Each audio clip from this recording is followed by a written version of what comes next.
என்னை பொறுத்தவரை நான் சொல்றேன், இது பெருமையாகவோ இல்லை நான் ஜாதி பெருமை பேசுறதாவோ நீங்க நினைச்சுக்கிட்டாலே எனக்கு பிரச்சனை இல்லை. என்னுடைய வாழ்க்கையை வச்சு நான் சொல்றேன், தேவன் வாக்கு தெய்வ வாக்காக இருக்க வேண்டும். தேவனுடைய நாக்கில இருந்து வார்த்தைகள் வந்தால் அது சத்தியமான வார்த்தைகளாக இருக்க வேண்டும். எந்த ஒரு தருணத்திலும் உயிரே போனாலும் வார்த்தை மாறாதவன் தான் உண்மையான மரபனாக இருக்க வேண்டும் அவருடைய நோக்கம்.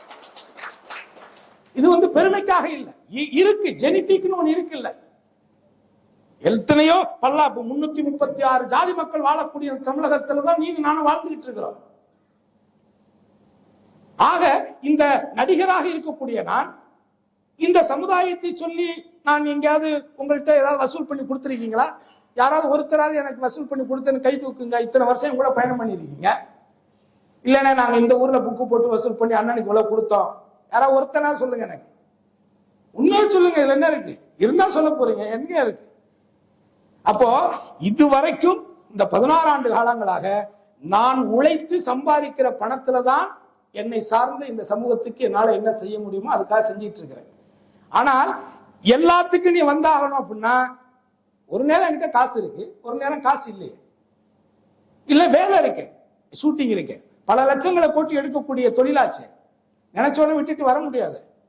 அடுத்து இன்னொன்னு என்னவாக இருக்குன்னா, தமிழனுடைய மரபு என்ன, இந்த கையில செய்யறது இந்த கைக்கு தெரியக்கூடாதுங்கிறதா. ஆனா இங்க என்ன தேவைப்படுதுன்னா, எதை செய்தாலும் அதை செய்தியாக்கணும். இப்போ இங்க சமீபத்துல இங்க நமக்கு பக்கத்துல நம்ம சிவகங்கை மாவட்டத்துல ஒரு போர்டு வைக்கிறதுல 2 சமூகத்துக்குள்ள ஒரு பிரச்சனை உருவாச்சு. அப்ப நான் இந்த படத்தினுடைய படப்பிடிப்புல இங்கதான் இருந்தேன்.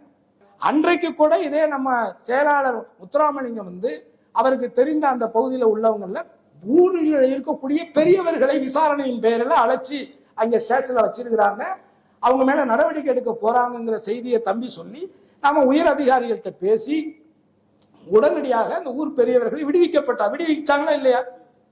அதான் அந்த ஊருக்காரங்க உங்ககிட்ட சொன்னாங்களா இல்லையா? பேசினவர் உங்கள்கிட்ட சொன்னாரா இல்லையா? ஆனால் இப்ப என்னன்னா, இதை நான் தான் செஞ்சேன்னு சொல்லணும்னு நினைக்கிறாங்க. இதை நான் தான் செஞ்சேன் அப்படின்னு நீங்க சொன்னாத்தானே எங்களுக்கு தெரியும், அப்பதானே உங்களுக்கு பேர் வரும். யாரோ நாங்க தான் செஞ்சோம்னு சொல்லி அது இப்ப நேத்து நான் பார்க்கலையே.